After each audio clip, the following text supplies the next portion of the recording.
Jesus is on the main line. Tell him what you want. Jesus is on the main line. Tell him what you want. Jesus is on the main line. Tell him what you want. Just call him up and tell him what you want. Well, Jesus is on the main line. Tell him what you want. Jesus is on the main line. Tell him what you want. Jesus is on the main line. Tell him what you want. Just call him up and tell him what you want. Oh, if you want your freedom, tell him what you want. If you want your freedom, tell him what you want. If you want your freedom, tell him what you want. Just call him up and tell him what you want. Oh, Jesus is on the main line. Tell him what you want. Jesus is on the main line. Tell him what you want. Jesus is on the main line. Tell him what you want. Just call him up and tell him what you want. Oh, if you want your equal rights, tell him what you want. If you want your equal rights, tell him what you want. If you want your equal rights, tell him what you want. Just call him up and tell him what you want. Oh, Jesus is on the main line. Tell him what you want. Jesus is on the main line. Tell him what you want. Jesus is on the main line. Tell him what you want. Just call him up and tell him what you want. Oh, if you're down and you're bound in jail, tell him what you want. If you're down and you're bound in jail, tell him what you want. If you're down and you're bound in jail, tell him what you want. Just call him up and tell him what you want. Oh, Jesus is on the main line. Tell him what you want. Jesus is on the main line. Tell him what you want. Jesus is on the main line. I was first introduced to the Samuel Proctor Oral History program at Delta State University in Cleveland, Mississippi, where they were conducting a panel discussion on local civil rights activism. I was hooked. Then and there, I became an SPOHP groupie, attending, supporting, promoting, praising, all things associated with the program. I could not say how many panel discussions I attended, but I can say that I was spellbound each time. They made it a pleasure to learn. The wealth of the knowledge they provided, the depth of their commitment, and the enthusiasm they demonstrated always created a welcome air of excitement. When the Oral History program agreed to come to Vicksburg, Mississippi to conduct interviews on local civil rights activists in the 60s and 70s, I was elated. Vicksburg is well known for its Confederate history and somewhat known for its Reconstruction history, but there is no documented record of its civil rights history, of which there is plenty. What an honor and opportunity to have the Samuel Proctor Oral History Program conduct interviews in Vicksburg as part of their field research. Publicity was done, and the response was overwhelming, so much so that the team had to conclude the interviews the following year. Several of those interviewed played key roles in the movement decades ago and have recently passed on, so I am especially grateful that their stories have been preserved for future generations. In addition to their interviews, the research team also recorded video footage of the historic Beulah Cemetery as part of a documentary about cemeteries. There was also a presentation on incorporating and teaching African American history in high school. Last but not least, there were team members themselves. What a fabulous group. How Dr. Ortiz can assemble such an efficient, cohesive group of individuals devoted to a single cause is beyond comprehension. Not only that, there are some of the nicest, most personable, and thoughtful people you'll ever meet. They too were a hit. The entire town is still asking if and when they will be back. Because there was not enough time to interview everyone who expressed interest, the team carved out a little time the following summer to finish up the interviews. Dr. Ortiz assembled another delightful and well-informed team to conduct interviews and to lead panel discussions. It was during this time that Dr. Ortiz did his book discussion, An African American and Latinx History of the United States, and book signing at Laura Lee Bookstore in Vicksburg. The attentive audience followed up with the thought-provoking questions and lively discussion. A most rewarding time was enjoyed by all. The Samuel Proctor Oral History Project encourages growth and understanding of and within our community through firsthand accounts of individual experiences that cannot be obtained elsewhere. It is through these personal narratives that enable us to more fully comprehend the facts of our written history and therefore more fully comprehend our place within that history. The value of such information is beyond measure. Written by Georgene Clark, read by Imaya Munjin.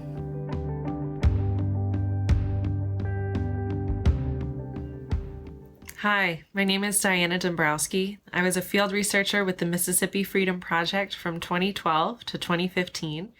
During a period where it was growing a great deal and was led and coordinated by Sarah Blanc in partnership with the Sunflower County Civil Rights Organization.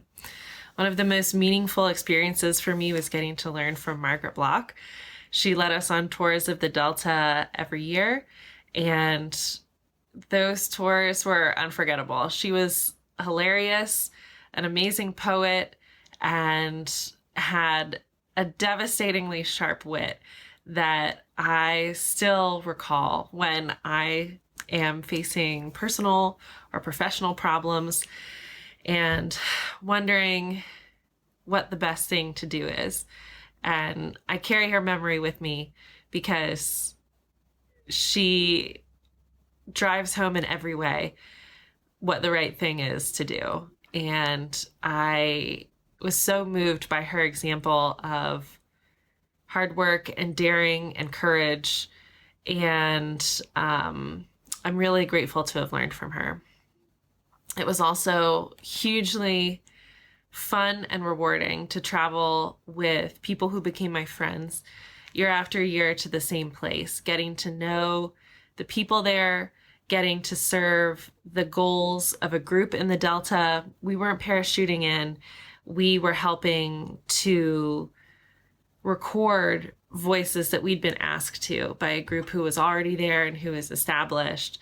We were supplementing and complementing, and it was reciprocal to their efforts to memorialize what civil rights veterans did in the Delta there. The true effort and depth of devotion that civil rights veterans showed in their lives is really bearing fruit. It was a great privilege to be able to record and document some of those outcomes, especially the Sunflower County Freedom Project. Talking to those kids was really special. So, good evening. On behalf of the College of Liberal Arts and Sciences at the University of Florida, welcome to UF and the Mississippi Delta Public Program. My name is Paul Ortiz. I'm a professor of history and director of the Samuel Proctor Oral History Program since 2008 when we launched the UF in the Mississippi Delta Public Program known as MFP. You'll hear a lot of letters tonight. MFP stands for Mississippi Freedom Project. At the College of Liberal Arts and Sciences, we often say that journeys begin here. And tonight we're going to take a journey that's talking about many different journeys. We just heard from Dinah Dombrowski, a UF alumna who was one of the leaders of UF and Mississippi Delta Project for 4 years. We also heard from Miss Georgene Clark, who was a longtime faculty member in Cleveland, Mississippi at Delta State University. And Georgene became one of our community hosts and in Vicksburg, Mississippi.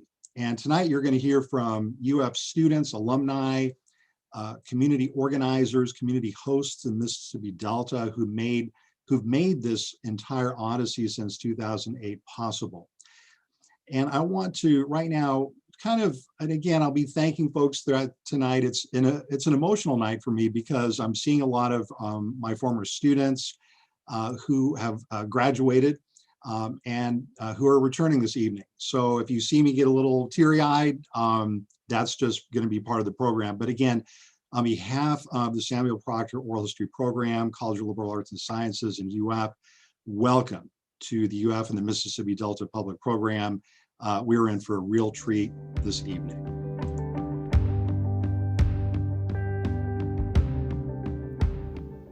Hi, everyone. My name is Diamia Foster, and I attended the University of Florida from the years of 2010 to 2014. During my freshman year, I got the opportunity to attend the annual SPOP trip to the Mississippi Delta, where I got to meet Margaret Block. And this was during my freshman year with PhD students, individuals who this is their career as well as have a passion for it. And I was just very new to it, very new to the experience, but it was granted to me and I took it. And I'm very grateful that I took that chance to go learn with these amazing people as well as meet the legendary Margaret Block. For me, my perspective will have to be that every individual and every student should get this opportunity. With the education system we have in our country, there's not a lot of truth being told about the true history of America and the true Black American experience as well as history in this country. So to be able to have that firsthand, be able to hear the true stories, be able to hear what they did in order to make our country what it is today and what we're hoping it will become more of, was very impactful for me and really changed the way that I see history, really changed my experience as a Black woman in this country, and as well as impacted the way that I share my history and the pride that I have behind my history with my family and my friends. Peace and blessings, y'all, at the Samuel Proctor Oral History Program of the University of Florida. My person is so happy to be able to make a few comments about how your Mississippi Delta program has helped to record and document most valuable modern civil and human rights history by on each occasion filming live interviews of the persons who were the actual makers of the history and the events. My person has spent the last 25 years intensively leading an advocacy equal history program aimed at preservation of America's domestic slave trade from the upper Old South down to the Southwest via chattel slavery selling markets at Natchez, Mississippi. And concurrently implementing annual living history programs about the roles and history of self-emancipated runaway enslaved who served as freedom fighters in the Union Army during the Civil War. SPOHP was a God-sent blessing for my person here in Hidden History, Mississippi. Y'all provided the kind of progressive-minded and brave folks much needed to capture the modern civil rights history and personalities that lay dominant and dying in both Mississippi and Louisiana.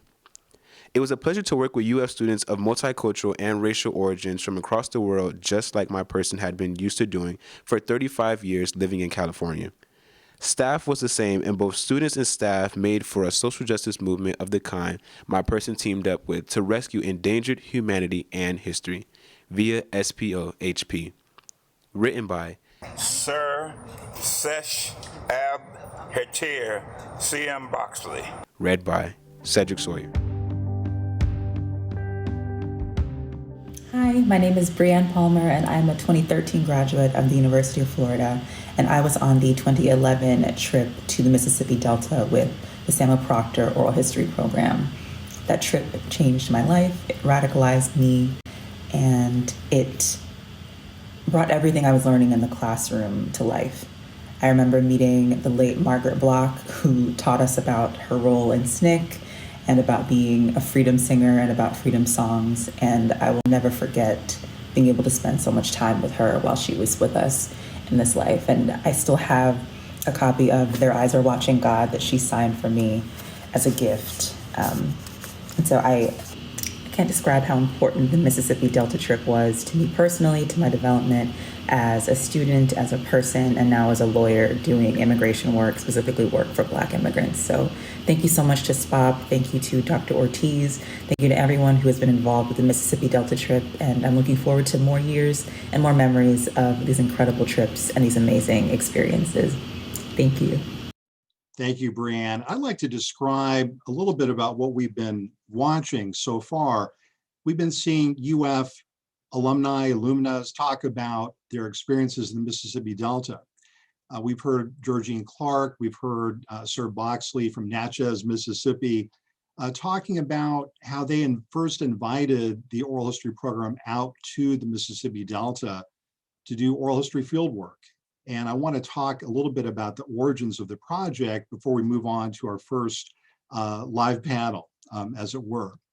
So a major theme of the Mississippi Freedom Project is to explore the intergenerational journey and struggle for full civil rights and human rights for all people. But that's easier said than done, right? How do we teach each other how to get free and how to respect each other's humanity? How do we model small d democracy? How do we learn how to promote the ideals of civic engagement, mutual aid, concern for one's neighbors, respect for other people's histories? To me, going to the Mississippi Delta when I was a graduate student in the mid-1990s was really a wake-up call. It blew my mind in every possible way. It actually started in Northern Florida. I was a graduate student at Duke University. I was a research assistant for a project called Behind the Veil, documenting African-American life in the Jim Crow South. It was funded by the National Endowment for the Humanities. Thank you, NEH. And I remember showing up in the Florida Panhandle in the summer of 1994. It was the summer after the Rosewood compensation hearings, where survivors of one of the worst anti-Black massacres in US history gave their testimony. It was an amazing time. I met Mrs. Laura and Sam Dixie Sr., and they were incredible freedom fighters. They had hosted Dr. King in their house. They had defended him from harm. They were organizers with the Tallahassee bus boycott in 1956. They literally adopted me. They showed me how to get in contact with African-American elders in the Tallahassee community. From there, I went to the Mississippi Delta, and I met this incredible individual by the name of Dorsey White, who ran White's service station in Indianola, Mississippi. I was lost, frankly, asking for directions. I remember asking Mr. White, he asked me, young man, what are you doing here? You know, usually people don't get lost, you know, coming to Indianola. I said, well, sir, I'm looking to interview civil rights movement veterans. And he said, son, I got a whole list of people for you to talk to. And it's so thrilling to me, over 2 decades later, to be able to work with the children and grandchildren of Laura and Sam Dixie Sr., of Dorsey White Sr., because these are the people who invited us back into the Mississippi Delta to try to tell their stories and to educate the entire nation and the world that the Mississippi Delta is really the foundation stone of the modern civil rights movement. So before I move on to the next panel, I do want to thank another dear colleague in the College of Liberal Arts Office of Development, Meredith Palmberg. She was really a critical architect of this evening's event. So thank you so much, Meredith. So our first panel, and again, I mentioned before, I might get a little teary-eyed welcoming back so many former students, but we're welcoming back two amazing former leaders of the Mississippi Freedom Project, Marna Weston and Naila Summers. And they'll kind of introduce themselves, but I do want to say that both of them are incredible teachers. Naila Summers has worked as communication director for the Dream Defenders of Florida. And Marna Weston is an amazing debate coach and also teaches at Oak Hall Academy. So without further delay, I will turn the panel over to Marna and Naila.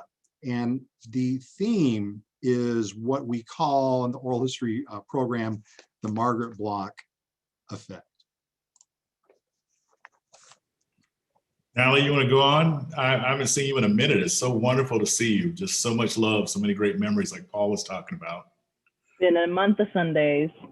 We should just go ahead and do it like Margaret would do it. This little light of mine, I'm gonna let it shine. This little light of mine, I'm gonna let it shine. This little light of mine, I'm gonna let it shine. Let it shine, let it shine, let it shine. I guess Zoom didn't let us get all the harmony and the time together. You can't start something without with Margaret without talking about the song. I remember her and Hollis, like the first time we got together in Mississippi, it was like, well, y'all need to start singing. We need to do something. She was, such power, such love. And I'm sorry, I went on the singing. I'd open it up to you first. You go ahead. Oh, no. I was gonna let you have it. You set the tone, man, honestly. Like that was just such a, knowing that we were doing that in the spirit of Margaret was really touching. And now I need a second to collect myself. So Marna, you go for it before I start having a. Right, I'll take that baton back from you. We'll pass it around. I guess the whole thing is, from meeting Margaret at the very beginning, she was just family. She was powerful family. She put people in their place. I remember I went to Mississippi the first time with Paul because I met Bob Ziegler. He introduced me to Paul. I'm like, okay, let's do some things. Let's go on a trip. I thought I was doing the Marna Weston Project. I didn't know it was the Mississippi Freedom Project. I was like, this is going to be the Marna Weston Project. But I met Margaret in that way that she does, and she's the international ambassador of everywhere. I mean, whether it was Glendora, whether it was Cleveland. I remember Billy Knoll, the mayor of Cleveland, brought us into his house, and Margaret was just telling me, you better have done something good for us like this. You knew everybody. Everybody. I took a solo trip to the Delta, and maybe it was 2012, 2011, around the time of my birthday, and I was looking for a place to be able to rest while I was doing the resources. She said, let me get Billy on the phone. He called Delta State. They set something up for me. Margaret she believed in people. Oh, and she talked about the University of Florida too, I remember, because she didn't get a golf cart when she needed one. She was here. She said, how an old Black woman is supposed to walk around this campus? They don't have a golf cart for me. So she was clear and crisp about everything. I mean, nobody got away. And she made sure that she showed up. She loved me down. She really did. I mean, she just made me a part of her. Took me over to her cousin's house. Those cousins were out of control. I remember so many good things about her and about how she empowered all of us just to be in her space, whether it was in her home, which was also, the Sam Block Museum, that her brother had she had dedicated that to the intellectual study of SNCC and its activities in her home. And so many young people would just sit around on the floor and listen to her at all times at night. Whether it was going out to, Airport Grocery. You remember Airport Grocery? And the Senator's Place. I'm talking a lot about food, so you guys know me. I'm doing that, but I also remember going out to Mount Bayou and talking to Benny Thompson and that Taborian Hospital, which, Margaret's interest in focusing us on that led to improvements in that place. It's now more of a historic site. They put some money and some time into it. When we first saw it, it had really decayed. And, I think that, her type of influence just changed people. It made them think about what it was they thought was important. And you got to realize if you thought you were important and you were in her presence, she would remind you that everybody's small. You're not that big. You don't look that big to me. You ready to come in yet? Yeah, sure. I mean, I'm just thinking. I'm reminiscing. I think one of the things that struck me so much so far is that how similar all of our stories were. My first trip was with Breanne. She's in the chat talking about us going to Walmart at night. I was on Damia's first trip. I went twice. to Mississippi. And, you know, she was such a big person to us. And so I'll say knowing Margaret changed my life, like absolutely 1,000%. So again, I'm Naila Summers, an OG of SPOP. I went on the Mississippi Delta trip in 2011 and 2012, around the same time that I co-founded Dream Defenders.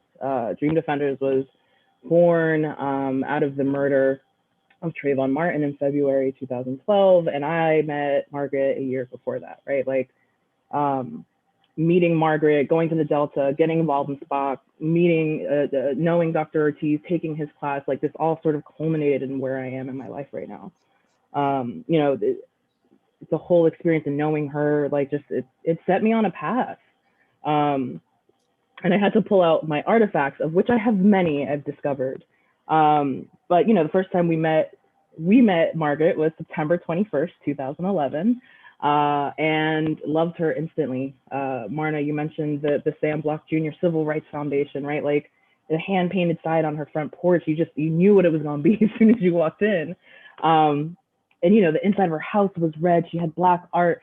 I remember going, she had like a little section in the house right off the kitchen, and she had like a collection of vaudeville stuff, right? I'd never seen a Black person own these things. And I got the opportunity to ask her later, like, why? Like, that's such a, you know, pickaninnies and like, why, right? She said it was a reminder, like, don't ever forget what our history is, right? It's like every single part. And I think if you had to boil it down, you can't boil Margaret down, but like, she was a teacher, right? She was a historian. She wanted everybody to know the way that the world worked and like the realities of the world as it is.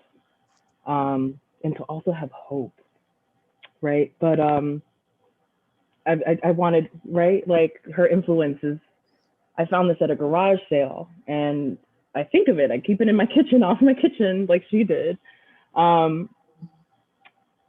And, you know, Margaret was a poet, a historian, an organizer. She would talk to everybody. The way that Marna said that she could call anybody up, she talked to everybody, whether you had time to listen or not, she would make you listen, right? And I remember there was one time, I think when we were leaving the Emmett Till, the Essex Museum, where she was thirsty, she wanted drinks, we pulled over, and she just started talking to all the guys that were hanging outside. And I was just like, oh shit, she's not, you know, she is a woman of the people. And, you know, so she was just this character, this like, I think setting up for this, I realized just how much Margaret means to me. When I was little, I used to explore things a lot. I would go through all my grandma's photo albums. I would go through like just old letters that she would keep. And so I don't know what point in my life I started saving things for my kids to go through one day when I do have children. And I have this box and like, I was like, I need to go find all my Margaret things, and just realized like Margaret has a folder in my life box. You know, I have here like one of her poems that she has addressed to me. I've got the itinerary of my first Delta trip in 2011. I've got cutouts of when we brought her to the University of Florida. I've got Samuel Block's obituary, right? Like Margaret was just such a force. And I think whether I realize it every day or not, I think she set me on a path, and I've spent the last 10 years trying to be a person who teaches people about the world and all the things that have been that have been done to us, and all the things that we've accomplished, and fighting for a better world, because that's who she was. And yeah, just preparing for this made me realize that like she had so much to do with that. I'm listening to you. You said how she was. I still feel that she's with us. I mean, she's never left us. Whenever I think about justice and jive, I mean, the entire Trump administration, I thought about Margaret every single day. I know she'd have just loved to get on that train. I also think, you know, so much about, you know, how we went out to Glendora and different places, like you just said, and she would, the leaders of the areas would just come and surround us and be involved with her. Because they knew that there was no joke. If Margaret, we must have been okay if she brought us to learn with her. It was an automatic. She was a walking passport for justice and inclusion, because Ooh, yes. her, you were just, you were part of the group. And there's definitely a part of our lives missing to not have her with us anymore.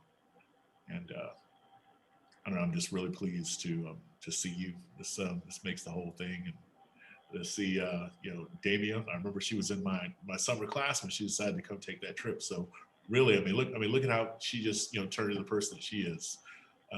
Paul, you planted some good seeds with us. I would just say, continue to think on Margaret and her memory, and continue to plant seeds. I'm so proud of you too. I mean, that whole thing you did in Tallahassee, you made them change the rules. Used to be people could hang out in the lobby, but y'all. we sent some young people to Tallahassee today to fight something. Yeah, they pulled the okey doke. They said, "Oh, we can't let them stay here in the lobby anymore." But and I want to thank Paul too for planting the seeds that put us all on the path to meet each other.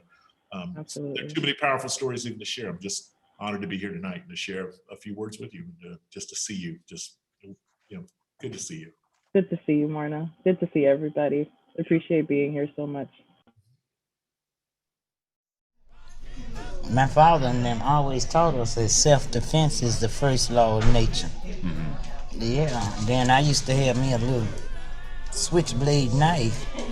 It kept it in the pocket of my skirts or whatever I had on. And I knew how to pull it out, and I was going to stick a sheriff in the eye one day over there in Tallahatchie County. Uh-huh. Mm-hmm. Because he said what he was going to do to me, and I told him I'd get you before you get me. Mm-hmm. And when I popped that knife out, well, that time, we was at the courthouse, so the Justice Department was watching the whole thing, John Doe. So they came up there and told me to go back over there. I went, well, you just saved his life. But then the night of the shootout, they were making Molotov cocktails, and Miss Brewer was in the kitchen too, trying to pull the gas in the bottles, and her hands was shaking, and she was wasting gas everywhere. I'm going, okay.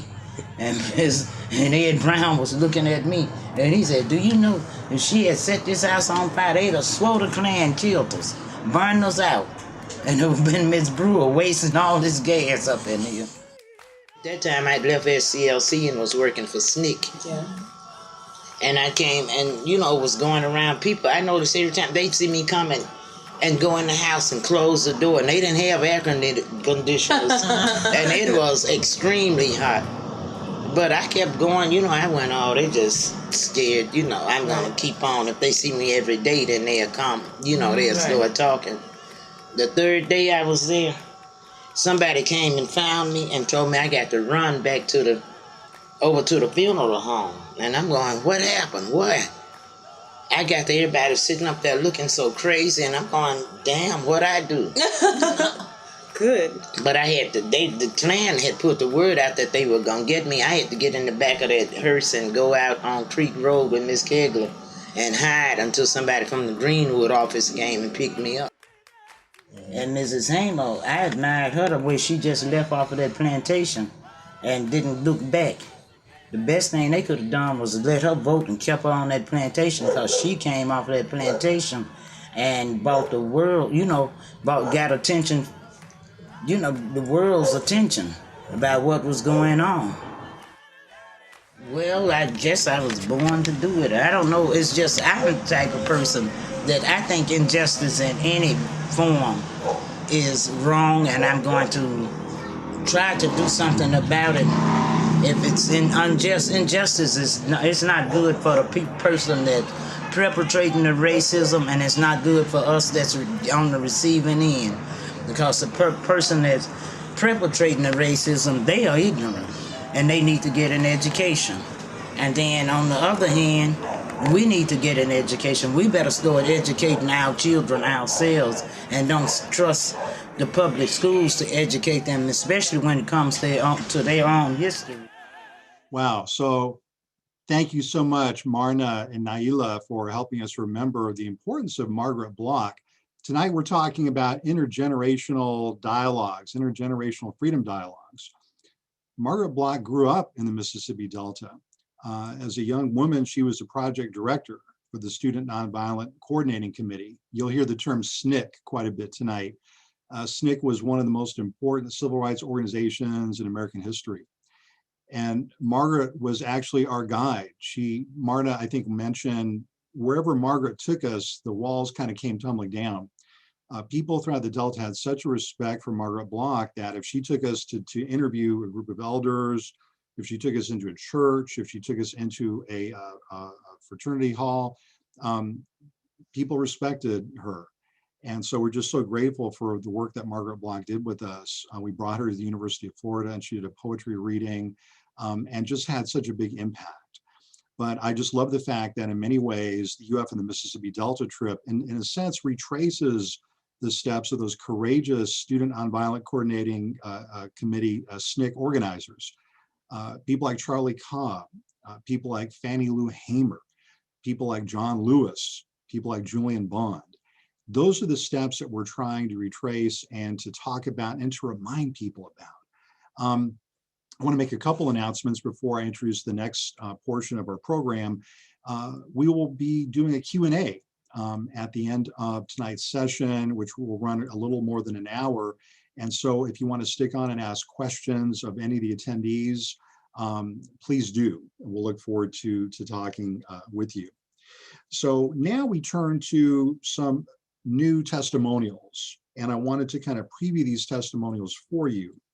We'll hear from a former UF student who's her name is Cheyenne, and she's reflecting on her experiences in the Delta. We'll also hear from a teacher, an award-winning teacher, Flon Mcdaniel, who, when we worked with her, was a teacher in Macomb, Mississippi School District.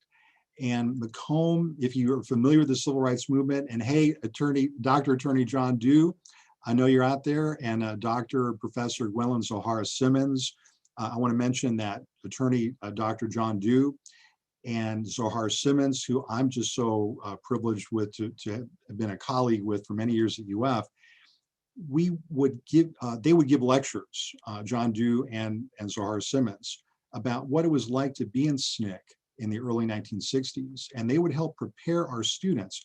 It was very important for me as a professor to make sure our students were prepared before they even got on the vans to go to Mississippi, that they knew how to ask good questions, that they knew basic components of the history of the civil rights movement. So people like Zohara Simmons, people like John Dew, people like Professor Larry Rivers, when we'd stop over in Tallahassee, and we'd spend half a day in the home of Mrs. and Mr. Laura and Sam Dixie. And now we'll turn to two student testimonials and also the testimonial of Flon Mcdaniel, who was a teacher at Macomb School District in Mississippi that we work with. And so, yeah, this trip was very impactful for me because I learned not only what field work looked like, but really understanding how history plays a part in these people's everyday lives. And also seeing how field work, when you do it, it should be in community and with community. I think one of the things that Dr. Ortiz had very much stressed to our cohort was that if you do field work, SPOP does field work in communities that ask that we be there, right? We shouldn't be going to communities we think that are cool and just doing the work without really working with the community and giving them access to the things that we do, right? In Natchez, we were working directly with them to find these documents, to help them archive things, and it's really important that when we help them with their history, we give them access to the things that that is theirs. I think specifically with Mississippi and the Mississippi Delta, there's this history of a lot of people coming in, trying to understand what's going on, doing these documentaries, and then the people of the Mississippi Delta just get nothing. They don't get any money from these documentaries. They don't get access to any of the interviews that they were part of. And that's really a shame to those communities, right? They give you access to their story. And I think that this trip does a really good job of not only giving people the outlet to tell their story, but actually having access to that story so that the community can use it for their own good outside of what SPOP does, right?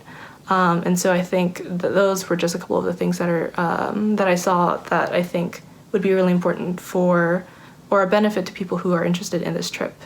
So, yeah.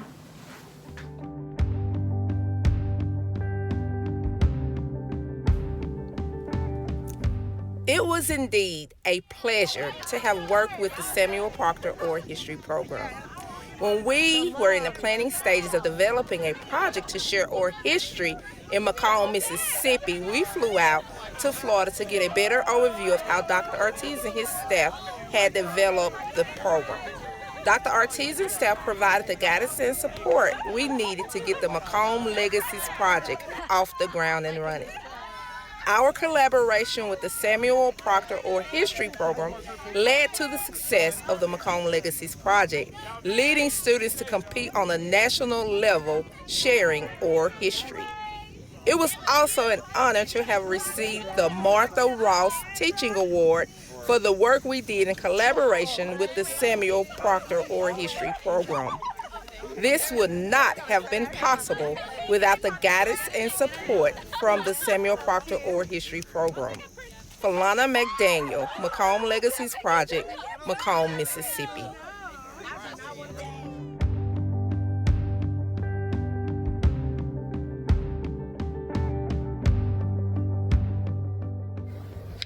Hello, my name is Chelsea Carnes. I am an UF alumni, SPOP alumni. I attended and participated in the 2013 Mississippi Delta Oral History trip, and it was an incredibly formative, amazing experience for me. I got to meet civil rights activists who devoted their lives to fighting for equality in the South. I met people like Margaret Block. I remember I was one of the only people on the trip who was old enough to drive the rental car, so I got to go pick her up and drop her off and spend one-on-one time with her, and I just so fascinated by her life and the her legacy, and just hearing firsthand stories of what people went through to fight for equal rights in the South. It was a trip that could be fun, goofing off in the car, talking about music, learning about Dr. Ortiz's taste in hip hop, and it was a very long car ride. We got to know each other well. But it could also be, it was a trip that could be devastating. We visited the Emmett Till Museum. We learned about some of the real horror and terrible history of events that have taken place in the South. It was a trip that allowed students to have professional experience collecting oral histories. We were firsthand meeting and talking to people who'd lived through an incredible time, collecting histories that without oral history and the process of oral history collection might never be heard, and bringing those back to Gainesville to store in the oral history collection at the University of Florida. So it was just an incredible experience on many levels.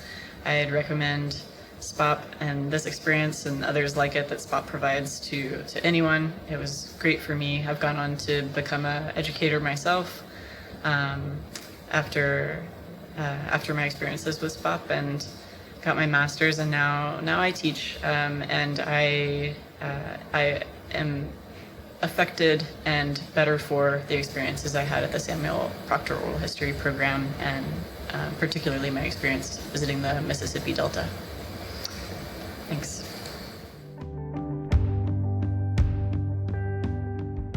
Thank you, Flon, Chelsea, and Cheyenne. And as Cheyenne mentioned, UF and the Mississippi Delta, we only go to places where we are invited.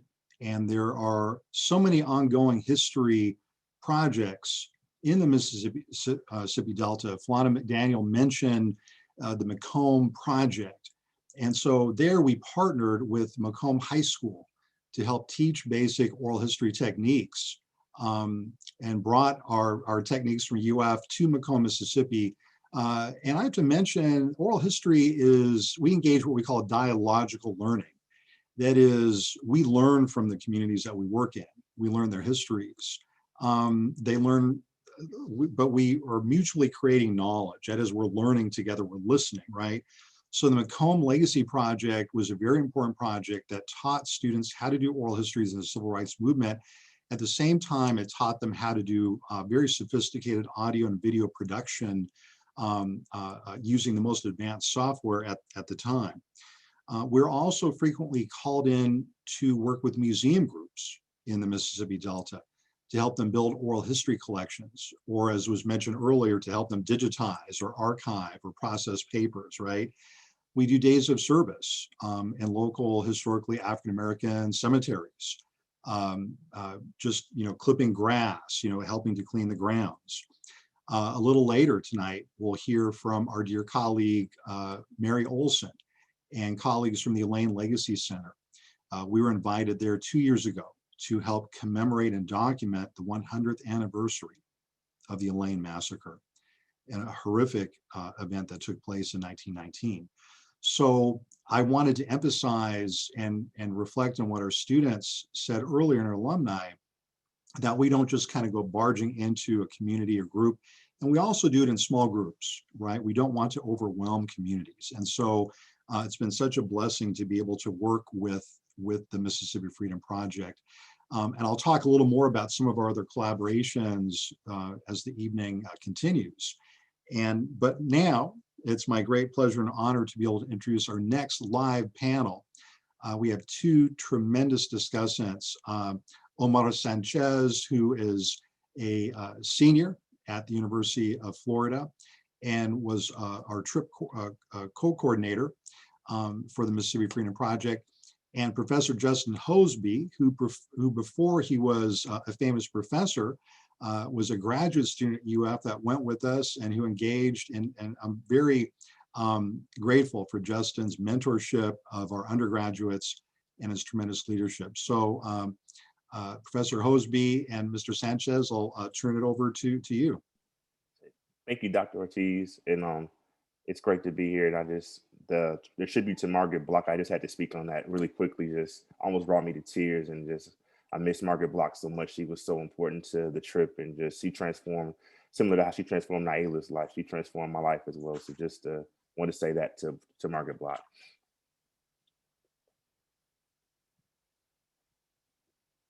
Omar, I'm so sure if you wanted to go ahead on. I think particularly for us, I think one of the most amazing experiences that I had while working with the Senior Proctor Oral History program was honestly the interview I did with Anthony Ray Hinton in 2015. And you may have seen Anthony Hinton. He was actually in the Just Mercy.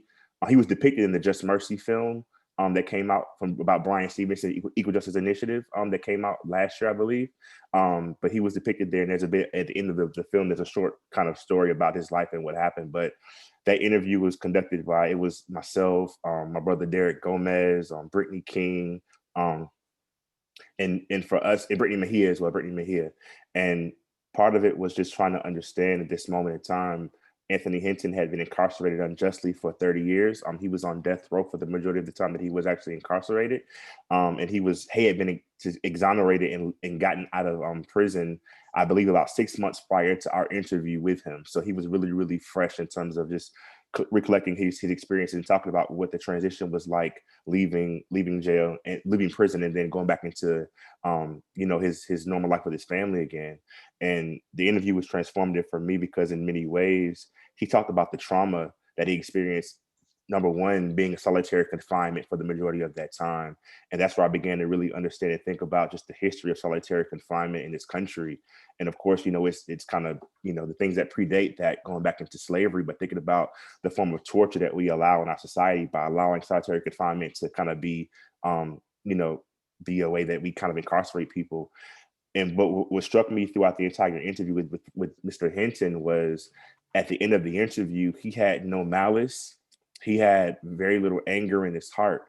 All he had was compassion. And I think that what I understood from that was he said that, I've spent so much of my life, facing the trauma of being incarcerated unjustly and kind of being, at the forefront of a system that tried to chew him up and spit him out.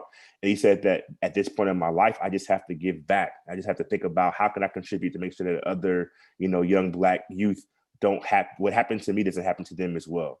So he was committed to doing that work with the EJI, and he worked with the Equal Justice Initiative, when he got out of prison.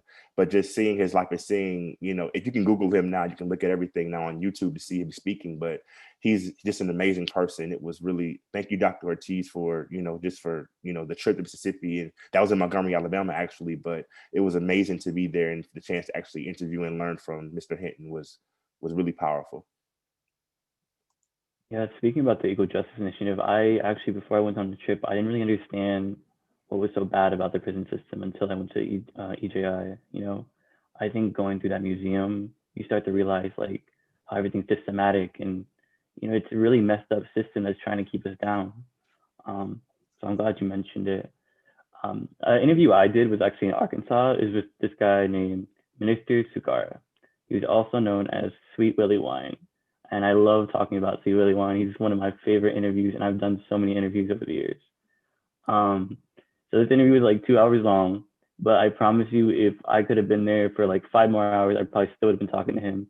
It was me, Sam Cristani, she's actually here on the panel as well, Elisabeth, Liana, and then I think Megan and Sam was there as well, Deborah filming.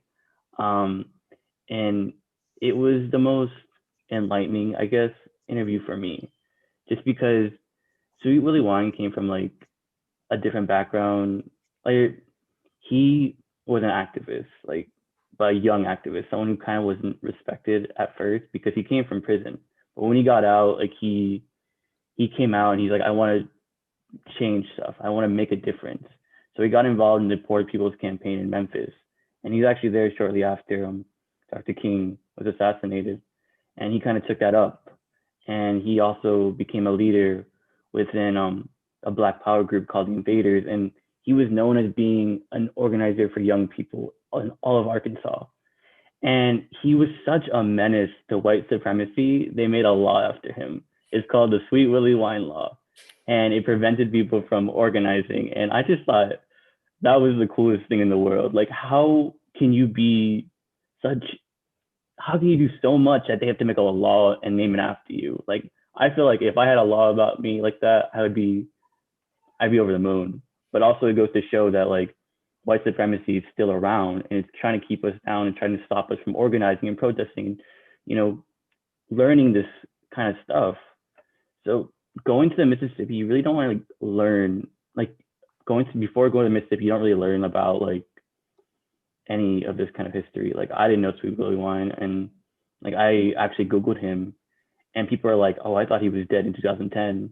I met him in 2019. So like people don't really know who he is. And I think that's a shame.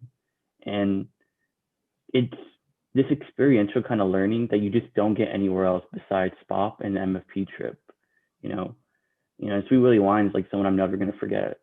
Like, he taught me like there are history that you just don't learn in school. Like I didn't learn about any of this stuff until I went to Dr. Ortiz's class. I didn't get in Dr. Ortiz's class until I was a junior. I didn't get to learn about it till like I came to SPOP. So, I think our panel is kind of called Learning from Justice. I think we're learning in one way because we're actually learning what civil rights activists went through and like learning from them, like from their voices, and hearing all those stories is something different you just can't get from a book. But I also think it's inspiring to us, the next generation, because like, there's still work to be done. There's push for reform, and like, this is on us now. But I think that was an important lesson. I think that we all learned in going to in Montgomery to the EJI. We also got a chance to go to several other civil rights sites in Montgomery at the time, and something probably Lost Center being another one of them.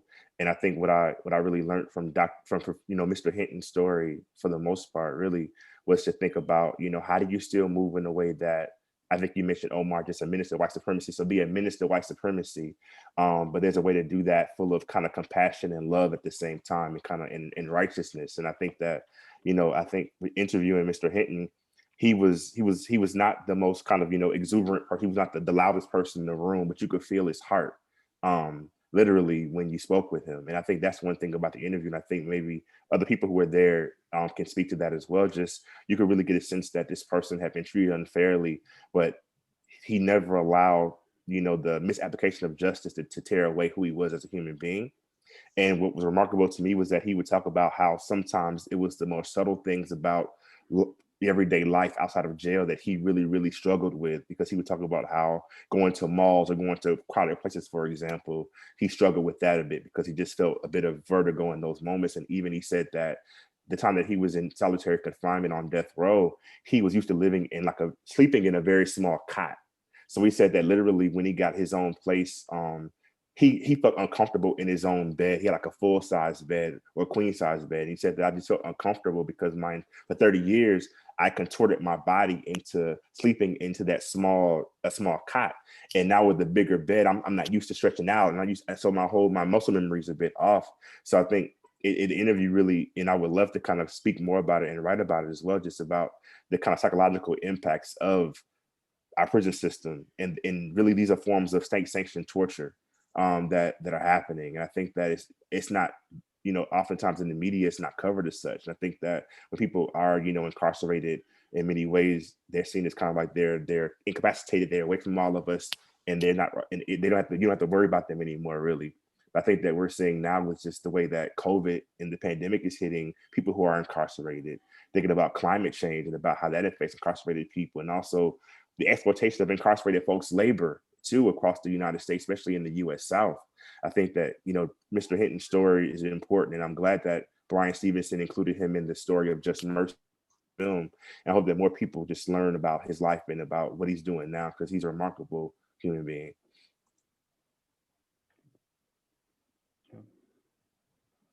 Oh, it was nice to meet you, Justin. I never met you before, but nice to meet you too. We didn't overlap, but it's good to meet you as well. Yeah, it's nice to see someone from SPAVA alumni being a professor. I want to be a professor. After my interview with Ms. Sukara and going on MFP trip, I actually changed my career track. I actually want to get a PhD and be a professor one day. Oh, so, nice.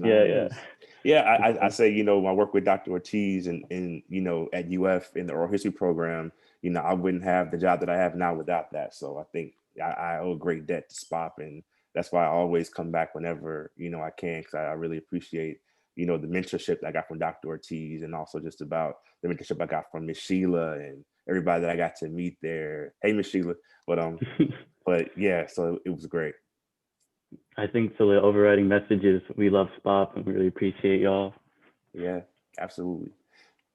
All right. Well, thank you both for the wonderful testimony. And I just wanted to share, both Justin and Omar were talking about the Montgomery effect. Now, earlier we talked about stopping in Tallahassee to learn from Florida's civil rights movement activists, because we want to remember that the Sunshine State has had a tremendous freedom movement over the generations. But on the way to the Delta, we also traditionally stop in Montgomery, Alabama. And there's this amazing museum some of you on the call may have heard about or have seen, the Equal Justice Initiative. And Justin mentioned Bryan Stevenson and being able to interview Ray Allen Hinton when he was literally just a few weeks off of 30 years of death row. But now EJI, of course, has built that incredible lynching, anti-lynching museum, the monument, the memorial to lynching victims. So on our way to the Delta, we spent at least a half day there just reflecting, walking around, talking to each other. It's very intense. There's a lot of tears. There's a lot of anger. And so each night of the trip, and usually the trip lasts about a week or a week and a half, we have kind of breakout sessions, talk back sessions, rap sessions.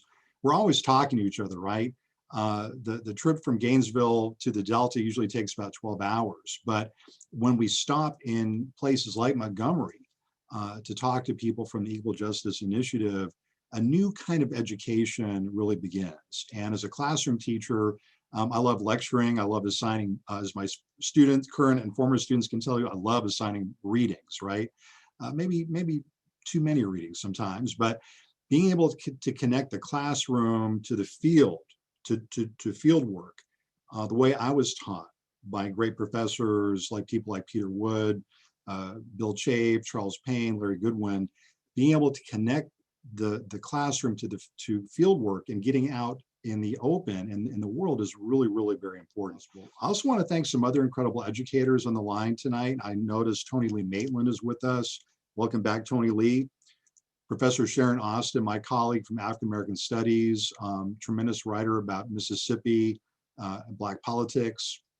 Sharon has been a person who has referred so many great students to the Mississippi Freedom Project trip, including Breanne Palmer, and also Betty Stewart Fullwood, my dear colleague of many years, who's really has been there for our students for decades.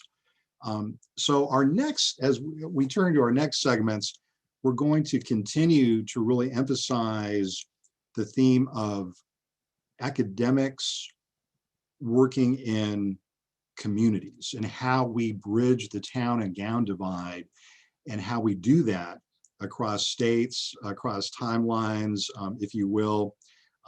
We're going to share some more trips from, or some more video clips from UF alums who kind of reflect on their, how the Mississippi Freedom Project impacted their lives. So I'm Matthew Simmons. I just wanted to share a couple of thoughts about my Mississippi Freedom Trip experience. Overall, it was pretty incredible getting to engage and interact with folks who had participated in some aspect of the civil rights movement, right? So understanding their lived experiences, listening to their stories. One individual in particular who stands out was a woman who was disowned by her family because she had friendships with Black people. And in fact, they sent her away to school for juvenile delinquents because of this. And so it was really interesting hearing that experience. Another gentleman, talked about his experience with the B.B. King Museum and, mentoring youth when he was a small business owner. And so just really interesting hearing about different stories from different communities. And more importantly than that, seeing undergraduates get excited about doing history, right? So I went as a PhD student, but there were a lot of undergraduates on the trip, and seeing them kind of grow intellectually and again, get excited by the process of doing history. And for many of them, connecting with folks who had been active in earlier, social movements, the civil rights movement, I think spurred on their own interest in getting involved in contemporary social movements. So overall, a pretty incredible experience. Whenever you, put a number of people in close quarters in vans, it makes for really interesting conversations. But again, this is the kind of work that, every college student, undergraduate or graduate should really be able to do and should have access to do, because it puts a lot of the things learned in the classroom into practice. And it allows for an opportunity, again, to, talk to real people about their experiences, fighting segregation, fighting racism. And certainly, the memories from this trip are something that I will continue to appreciate for the rest of my life. And they've certainly impacted me as an oral historian. Thank you.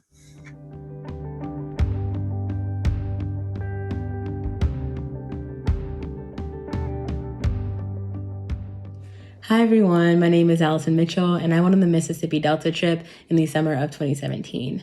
And I think I speak for a lot of people when I say that this is more than just a history research trip. For me personally, I think it really helped me understand my role as a historian. It helped me understand the role of history as it pertains to personal experiences and emotional connections and community engagement and development and fostering, connections to people who may live, tons of states away from you. It helped me understand the importance of Black history, Southern history, civil rights history, and just being able to take the time, being thankful that they took the time to talk to us, to sit down with us, to share those personal moments and experiences with us. It's something I'll always cherish and be extremely grateful for. I never realized how, connected I was to the past until I sat down and listened to a former civil rights leader talk about what they did and how they, navigated that space. And how they continue to navigate it now in older age. It wasn't until I saw, younger people who we engage with who are around our age who are continuing the legacy of maintaining the history of the people who came before them. That's something that you can't get in a classroom. That's something you can't get in a book. It's something you have to experience. And I'm so grateful for that, because I think a lot of us thought we were going there to do something, but quite frankly, they've done so much for us. And, I'm very thankful for the experience I had, the people I went with. You guys were awesome. And, even if it was a long car trip, it was still, definitely worth it in so many ways. And I'm just, excited to see what this trip is going to look like in the future, and just all the other endeavors that SPOP's going to continue to, be a part of. So yeah, just, it was a great experience. Thank you, Allison. And Matt, of course, teaches at the University of South Florida. Allison Mitchell is currently a history PhD candidate at the University of North Carolina at Chapel Hill. I also want to acknowledge the incredible work of our former Associate Director at the Samuel Procter Oral History Program, Dr. Ryan Marini. Ryan was responsible for many years for teaching and mentoring our students, giving them oral history training before we even got in the vans, so that our students would be able to do outstanding oral history work in the Delta. So thank you, Dr. Marini. It's great to see you back for this Proctor program reunion. I also wanted to pause for a moment to thank our community contacts. You've heard the word community quite a bit tonight. The oral history program at UF emphasizes a community-based approach to oral history that I learned both as a labor organizer, but when I was in graduate school, watching people like Dr. Jacqueline Hall at UNC Chapel Hill, watching people like Dr. Samuel Proctor at UF Oral History. And the community-based oral history theory basically says that, again, we don't go into a community unless they invite us. And then we talk about what is it that we can do for communities. And not just like in the charity mode, but is there a research project? Is there a museum that's being built? Is there a school that wants oral history training? In other words, we learn kind of the basic rudiments of civic engagement, how to bridge those town and gown divides. I want to mention also another stop that's become traditional on our way to the Mississippi Delta is we often stop in Jefferson County, Florida, a panhandle county full of history. And one of our dear guides there, Mr. John Nelson, a Vietnam veteran of the American War in Vietnam, a man who actually integrated many American Legion posts in the state of Florida, which were segregated up until less than 2 decades ago. So Mr. Nelson takes us, and we've interviewed Tuskegee Airmen, Montford Point Marines, African-American World War II veterans, Korean War veterans. So thank you, Mr. Nelson, for allowing us to be able to be part of that history. In Sunflower County, Mississippi, I see a few people on the line, Arlene Sanders, who taught and just retired from Delta State University, who hosted us at Delta State for many years. Stacy White, the daughter of Dorsey White, who I first interviewed in the summer of 1995. And one of our first projects was to put together, and it was years in the making, a 50th anniversary reunion booklet for veterans of Mississippi Freedom Summer in Indianola, Mississippi. And this we did under the direction of the Sunflower County Civil Rights Organization and Stacy White. And our students were able to present that 50th anniversary reunion booklet to the veterans of the Student Nonviolent Coordinating Committee. Legendary people like Lawrence Guillot, like Hollis Watkins, like Charles McLaurin. It was just an incredible year for that 50th anniversary of Mississippi Freedom Summer that our students were able to participate in. Natchez, Mississippi.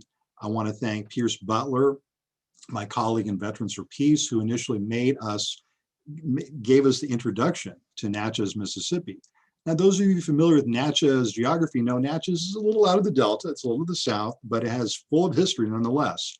Once we got to Natchez, people like Sarah Boxley, Kathy Moody, Daryl White, Jeremy Houston made us feel welcome and helped us understand what makes that region of southeastern Mississippi and into Louisiana so unique. Mr. Boxley took us deep into Louisiana to interview founders of the Deacons for Self-Defense and Justice. So we're just so grateful for them. I want to turn now to our final live panel for this evening. It's with tremendous pleasure that I welcome back two of our more recent UF graduates, Sam and Charity. And every time I see them, I think, wow, we're about to get some great education here. They were leaders at the Proctor Oral History program for many years. They're doing incredible work now with their lives. And I'm going to turn the floor over to the both of you. Thank you so much for being here this evening. Oh, Sorry. Hi, great to see everyone, especially the 2017 alum from the Mississippi trip. You know, hey, shout out to, you know, Omar, Allison, and also Tony. My experience with the trip was, it was always, I guess, reflection. From the first day that, you know, we started in Tallahassee all the way up until the last day, it was just always something at the end of the day that we needed to reflect upon. I think my most, I guess, memorable part of the trip was when we were in Natchez, and we got to talk to one family in particular. And we got to learn about the Black Dot Gang. That was like my most, I guess, memorable part of the trip. I've used my experiences as a teacher, you know, kind of educate my students. And it's also like evolved me as a teacher as well. It's made me more, how can I put it? I guess able to be more relatable to them, because you get to see all the different walks of life, I guess, from Mississippi. So that was like my experience. I don't know if Christina wants to, or I'm sorry, Samantha wants to add on to it. Yeah. Also, I love seeing everybody on here. Hi, it's been so long. It's so great to reconnect. I'm just so thankful to be here. And I cannot emphasize enough, you know, the title of this panel is Experiences to Last a Lifetime. And I can't tell you how much this trip has changed my life. I'm currently a first-year student in law school right now, and this trip completely redirected the way that I take on that work, and the way that I truly believe that, you know, being a lawyer requires you to be a movement lawyer. It requires you to engage with your community, to build with your community, and to just see the humanness in your community. And I think I truly learned that from this trip. And I first attended the trip in 2018, and I was a participant. It fell into my lap. It was just fate that happened, and I learned so much. I met the most incredible people. I was welcomed into these spaces of vulnerability, and you really just felt the truth of these storytellers who, you know, don't get heard often. And so that was just so powerful. And then I had the honor of co-leading the trip in 2019, and I'm so glad Omar mentioned Sweet Willie Wine, because that was also probably my favorite interview of that trip.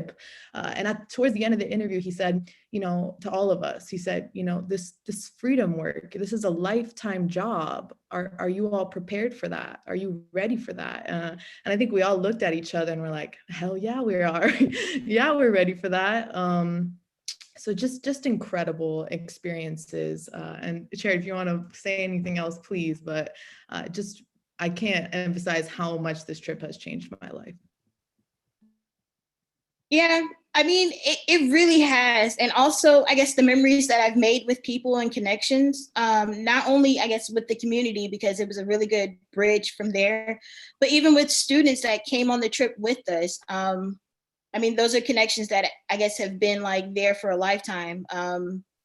So I've been appreciative of it. I learned about the trip actually from another history professor when I was at Santa Fe, and she told me about it. So I was excited to go.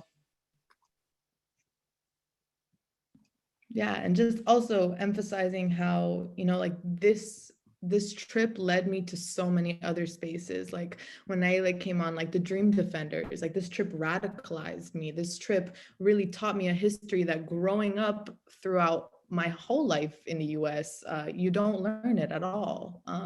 And so it was just very eye-opening. And yeah, that's just what I wanted to add.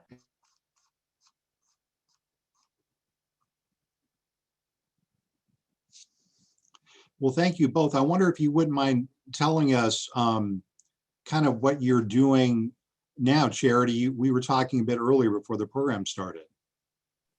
Okay. Right now I teach at a prison, New River Correctional Institution. I am an academic teacher. Well, I've used or incorporated oral history into a lot of my lesson plans. I teach mainly GED classes, so allowing me to use those oral history snippets and incorporating it into education in, I guess, an alternative space has been pretty interesting and cool. The teachers and not only the students are always appreciative of it. And yeah, right now I said I'm a first year law student. I'm at Georgetown Law right now. So I'm in DC actually. Very interesting place to be right now. But this first summer, I'm probably going to be doing public defense or prisoners' rights. So that's really the work that I hope to be doing. And then later on, movement work. That's why I came to law school in the first place. And so I think that's really grounded in what I learned on this trip, which is, you know, our collective liberation is rooted in Black liberation, and that's rooted in the civil rights struggle and rooted in the stories that we've been taught and had the opportunity to listen to. So. All right, well, thank you to both of you. It's so great to see you. You know, as we transition into our next part of the program, one of the things that we've done in recent years is invite back alumni. Now, when we can get the actual field work going again, when we kind of transition out of the global pandemic, we'll definitely be inviting both of you to come back at some point and talk with you know, your peers in the future. So just, I want to thank both of you for just giving wonderful testimony and just being here. And you can see by the responses in the chat bar that people are so excited to see you and to see everyone. Before I turn to the next part, I want to talk about resources and money, because everything you've been seeing today costs money, right? Batteries cost money, recording equipment.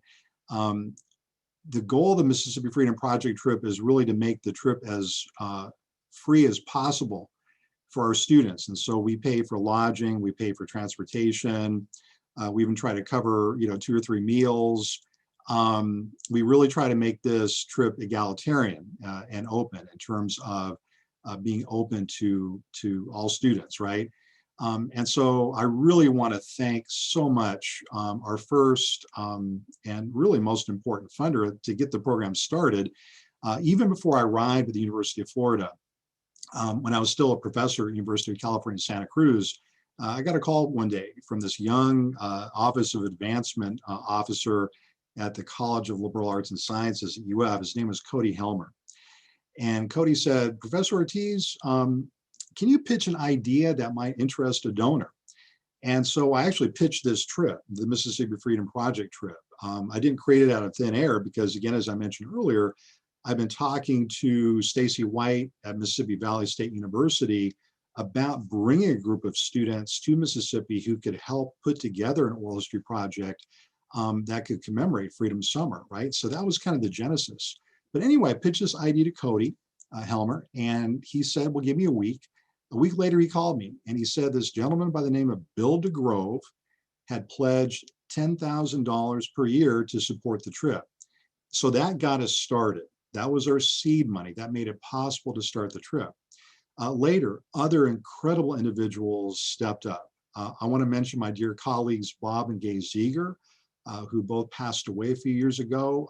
Bob was a professor of history at UF. Gay was a professor at Santa Fe College. They were incredible supporters of the trip.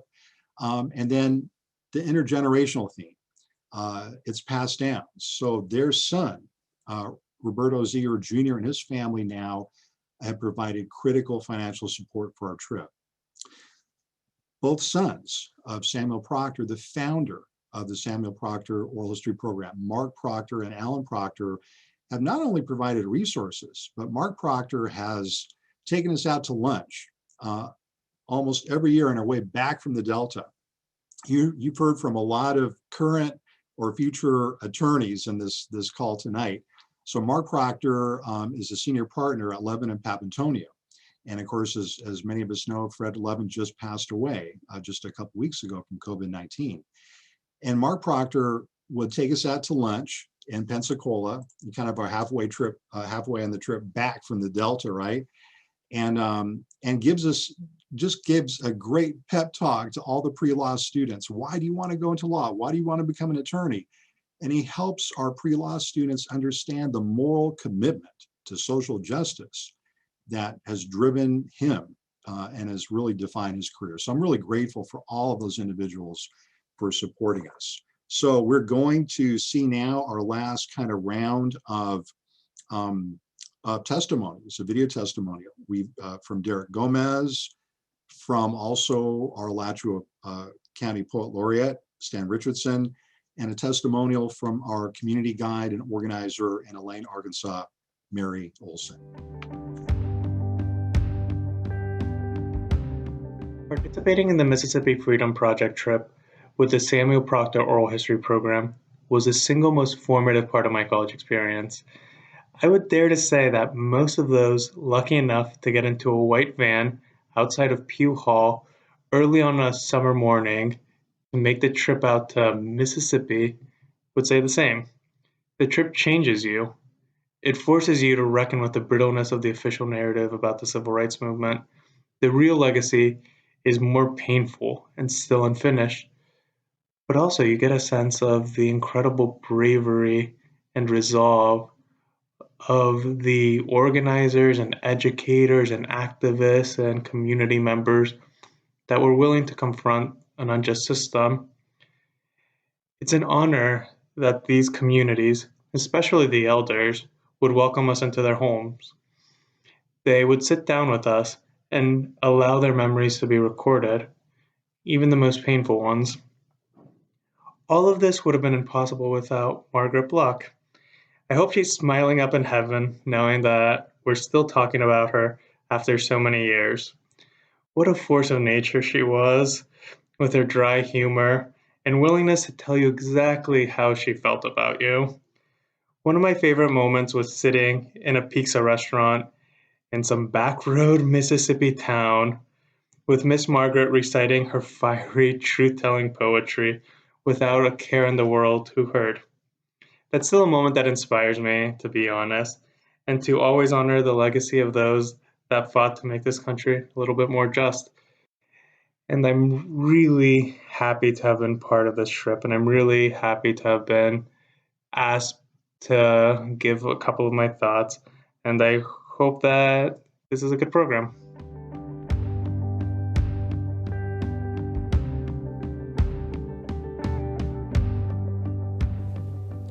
Hello, I am E. Stanley Richardson, Poet Laureate, Alachua County, Florida. Back in 2018, I had the wonderful opportunity to travel with the University of Florida Samuel Proctor Oral History Program on their annual Mississippi Freedom Project. I can best describe it as an intergenerational educational excursion through the heart of the South. We left Gainesville, traveled to Tallahassee, Florida, on to Montgomery, Alabama, and throughout the Mississippi Delta. I thoroughly enjoyed sharing in the enthusiasm and the excitement of the young students as they absorbed all of that rich history. But I think what I cherished most about that trip was being in the company of a veteran, an elder of the civil rights movement, as she retraced some of her footsteps when she was a student at Spelman at the height of the civil rights movement, participating in marches and freedom rides and sit-ins. Dr. Gwendolyn Zahara Simmons, whose conversation and wise reflection during that trip I will cherish forever. So thank you. Thank you, Dr. Paul Ortiz, for your brilliant instruction. Thank you to your staff and everyone at the Samuel Proctor Oral History Program. Continued success. God bless. The Elaine Legacy Center's mission is to research, preserve, and share the oral histories of descendants still living in the area of the killing fields of 1919.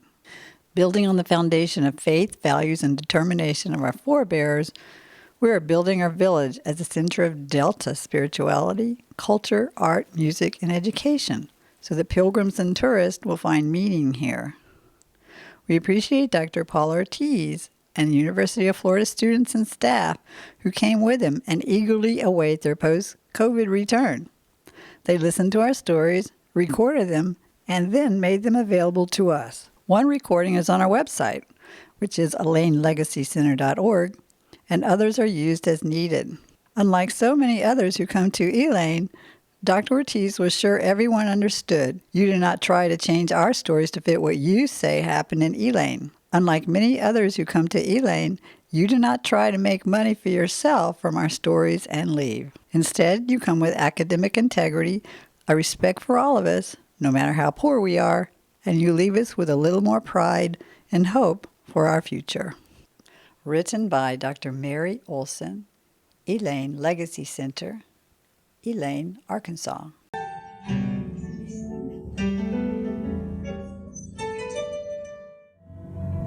We are descendants of the largest racial massacre in U.S. history. Today, out of the sacred memory spaces of our hearts and our lands arise a people called Elaine.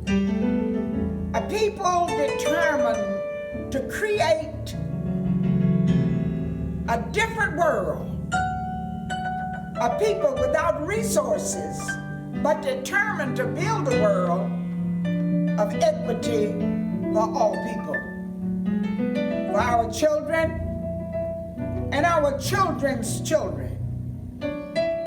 Equity that does not take from one to give to another, but to increase the quality of life for all. We may not change the world, but we will be a model for how the world can change. We are poor, among the poorest in the United States, living on some of the richest soils of the world. But we are determined to show the world how to move from poverty to equity. In today's language, we call it entrepreneurial love, peace, and hope. Yesterday, our elders called it being God's hands and God's feet. This is to say, we don't just dream it will happen. God, through us, makes it happen. That is authentic Elaine. It means building on our sacred memory with determination to create equity for all.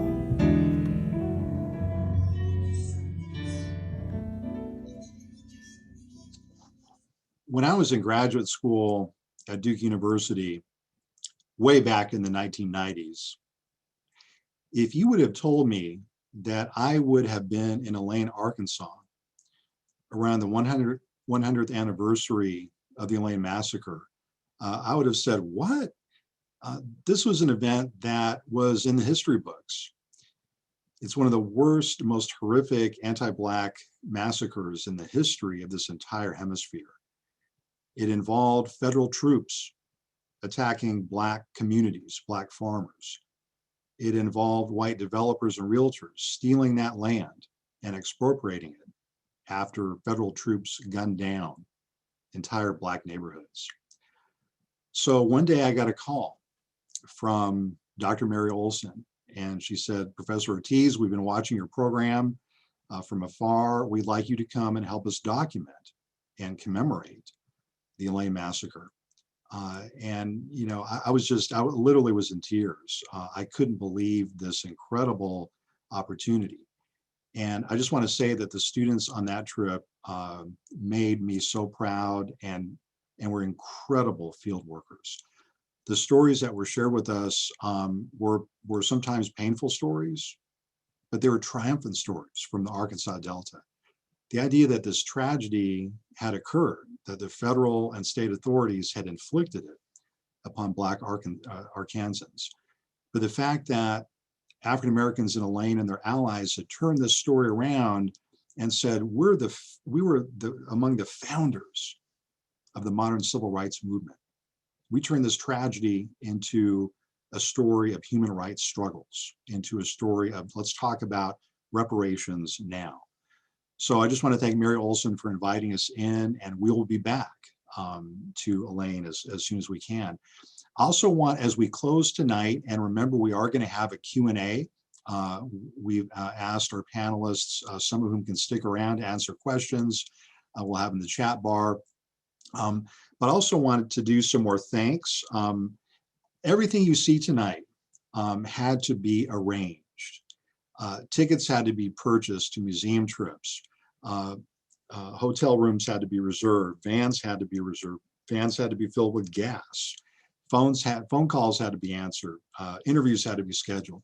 So the person who's at the center of all that is none other than my dear colleague, Ms. Tamara Jenkins.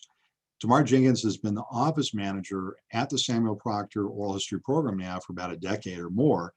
And Tamara, as any of the current and former students can tell you, is the nerve center of the Samuel Proctor Oral History Program. We couldn't do it without her. So thank you, Tamara, so much. I also want to acknowledge another dear colleague on the line tonight, Dr. Churchill Roberts, who is my colleague in the College of Journalism and Communications here at the University of Florida. I mentioned Churchill because now a basic part of the training that our students do here before they go to the Mississippi Delta is to watch a remarkable documentary. Now, Churchill Roberts has been a professor for many years, but before that he was a student, right, like all of us. And when he was a student, he created the first documentary about the 1968 Memphis sanitation workers strike. That documentary is called Keep Your Trash. And we were so honored here at the Samuel Proctor Oral History Program several years ago when Churchill Roberts approached Deborah Hendricks, and Deborah was able to digitize that film, Keep Your Trash, on Dr. King's Final Crusade. So it's become part of our training for the trip. I want to make sure that I've thanked everyone. There's so many people to thank. I apologize for missing people. Sheila Payne is really going to not like this, but almost every single former SPOP student has asked me, please thank Ms. Sheila Payne for the work she's done in sustaining the Mississippi Freedom Project. So thank you, Sheila. And so right now, we can open it to questions as folks are thinking of questions. Again, I want to thank you for joining us this evening for UF and the Mississippi Delta. I want to thank my dear colleagues at the Office of Advancement at the College of Liberal Arts and Sciences. I also want to take a few moments while we're thinking of possible questions to thank some of our academic sponsors. So the Proctor program has really been blessed over the years.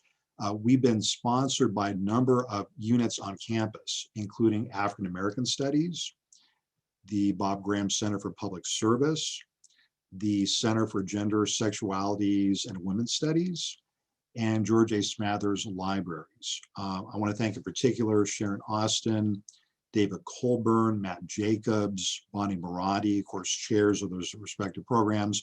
I also want to thank Dean Judy Russell at George Smathers Libraries. She has been a stalwart supporter of the program from the very beginning. So as you kind of have gotten the theme over the evening, the Mississippi Freedom Project is a week-long field trip, oral history fieldwork trip in the Mississippi Delta. It involves taking 12 to 15 students to the Delta per summer, but it rests upon the foundation of really the work of hundreds and ultimately thousands of people. So again, I want to thank everyone for attending tonight. I want to thank all of our community supporters and sustainers. We will be back in the field. We're planning to do a virtual reunion this summer. We've already started talking about that. And to use that virtual reunion, for all the sites that we work with to plan our next steps when we can actually begin oral history fieldwork again. So any questions that we have, and Deborah, I don't know how we wanted to facilitate this. I could read the questions for our panelists. We're getting a lot of strong memories still, so I don't know if folks just wanted to hang out. We are close to 8 p.m. But if you, what I'm going to do is I'm actually going to put the, let me adjust my camera here for a minute, the URL for the Samuel Proctor Oral History Program. And if you want to learn more about us, check us out. Give us a call, drop us an email, and I'm just putting the URL for the Oral History Program. We're open 24/7. Our most famous field trip, of course, is the Mississippi Delta trip, but we've also traveled to Immokalee, Florida. We've also traveled several times to Pensacola.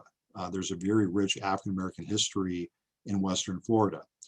We have traveled to the Virginia Tidewater multiple times. We have went out to Tucson, Arizona to document Mexican-American studies there. We're also open to new types of fieldwork experiences. If you're living in a community that wants and can benefit from working with the Oral History Program, please let us know. Closer to home, we've been working for years with the community of Ocoee, Florida, which just commemorated as well the 100th anniversary of the Ocoee Election Day Massacre. And we've been working with people in Ocoee on that. We've also been working very close to home with people in Newberry, Florida, commemorating the history of the Newberry 6 anti-Black lynching. And in fact, on February 5th, we will be going out to participate in the soil sample ceremony. Justin Hosby and others mentioned earlier about the work we've done with the Equal Justice Initiative, or EJI. Brian Stevenson, of course, is famously known for being the co-founder of EJI. So we do work locally with African-American communities. I saw Ms. Vivian Filer on the line earlier. Thank you, Ms. Filer, for being a guide and an elder and a teacher to so many of our students who are interested in becoming more active in local communities. And so I think I saw, Heather, you can send me questions as soon as you're ready. I think we are getting some questions in the queue. So here's a question, and Deborah and Stephanie, I don't know how we wanted to facilitate. I'll go ahead and read the question. I see Marna and Omar and Naila, Justin, Charity is still on the line. So I'll go ahead and read the question, and anyone can answer it if they want to as we transition. So we'll just have time for a few questions here as we kind of wrap up. This is from Anonymous. I grew up with a lot of family in the Delta, and I feel that a lot of times Mississippi is the butt of a joke. How do you feel about how people ignore the rich culture and history of the area? I definitely think that your work helps greatly, so thank you. So anyone can address that. Well, if I can add for a second, and Paul, thanks again for putting this together, and Deborah and Tamara, all that you do. I don't think Mississippi is a joke. I was drawn there. The natural beauty was incredible. And to see, that people lived in this place because of what they thought was valuable about the land and the connections people. When we stood in Fannie Lou Hamer's, park, and we watched in the beginning how it grew over the years, Margaret sang there that first time we were together. Then every year we came back, something different was done. We went to places like Drew, Mississippi, or Sunflower, Mississippi. Yes, there were signs that more could be done, but also just the historic elements. I mean, we were put inside one of those jail cells in Drew, Mississippi, and it wasn't as big as the little area I'm sitting in right now. So I think that the natural beauty of Mississippi always spoke to me. Driving there, as I did a couple of times solo, and also with our trip, I was always captivated by the natural beauty. And I also thought that it was, there was a cognitive dissonance, because you ask yourself, how could these horrible things have happened, in this beautiful place. We went to Sumner County to the courthouse, and I remember being in that room thinking, oh my gosh, this is as big as this is, because you'd seen all the recordings over time. I think that the idea that someone might have to suggest that Mississippi is a joke is an insufficient argument. I think there's much mystery, much to love. You're going to several of those, graveyards of the great blues master. Who knows which one was supposed to be the real Robert Johnson graveyard? And I'm not trying to push music as the main thing, because I think that there was too much of a focus for a while on, kind of blues trails and stuff like that. But actually getting to meet people and being there, Mississippi still, it haunts me, it intrigues me. I can't wait to go back again. It's definitely no joke. That's not a fair statement to make.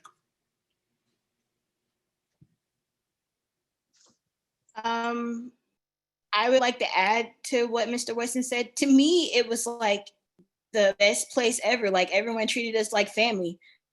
We were always welcomed in. Yeah, they were really, really welcoming of us. I feel like anywhere we went, we were treated like family. So that was like a really, I guess, danger for me. Because, just meeting everyone for like the first time, and then, them being so welcoming of us and wanting to tell their story. And then also shout out to every place that we ate. I'm not even gonna lie, that was like the best part of the trip. We had so much food till it wasn't even funny anymore. So that to me, that made the trip. It really did. The stories were awesome, but the food was amazing. So that was my little tidbit. I think real quick, just, the stories that get told about Black people, the stories that get told about poor people. Florida Florida man, and you know what I mean? Like, we're no strangers to that, but those are stories that get told about, passed down about poor people and Black folks. So just, it means you shook something up, means somebody got scared of like the potential of the thing. So don't let it make you embarrassed.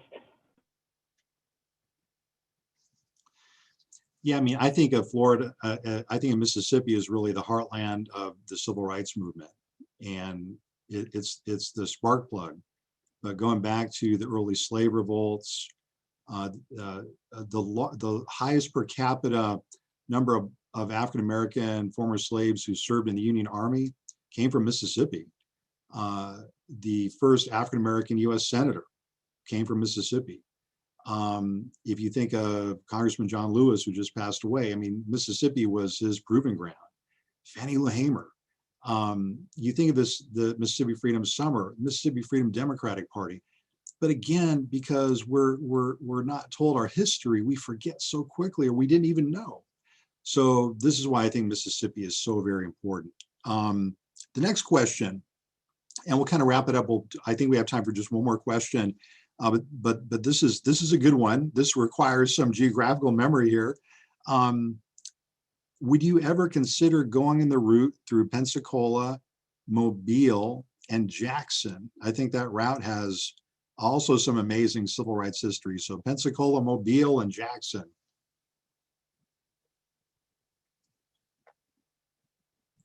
I personally drove the Pensacola to Hattiesburg and then up to Jackson route. And I stopped in Laurel, Mississippi, and I'd never heard of Laurel, Mississippi. And now it's become really popular on television because of that HG TV show Hometown, where the people have made a husband and wife couple have added to the texture of the community, and they're moving to other communities by taking old historic homes and changing them.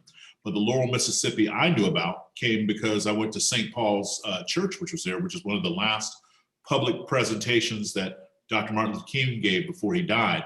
And also the reaction to integration and SNCC and the activities in Mississippi were so significant that the SNCC workers agreed, they negotiated with the Klan to leave because the bombing and the killings were so significant. They just said, look, we'll get out of here. So I think it will be very interesting to find another route. Mobile is certainly historic because of the Fair Employment Practices Committee, the people that worked on the ships, the fight, the struggle for even during the war, during World War II, to give gainful employment to people of color.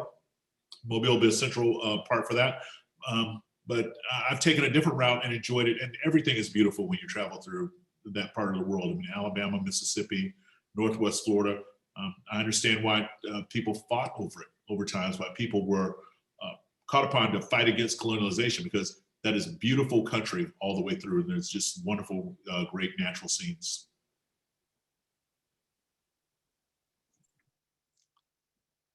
Justin Hosby, I think you've made that drive through Mobile, right?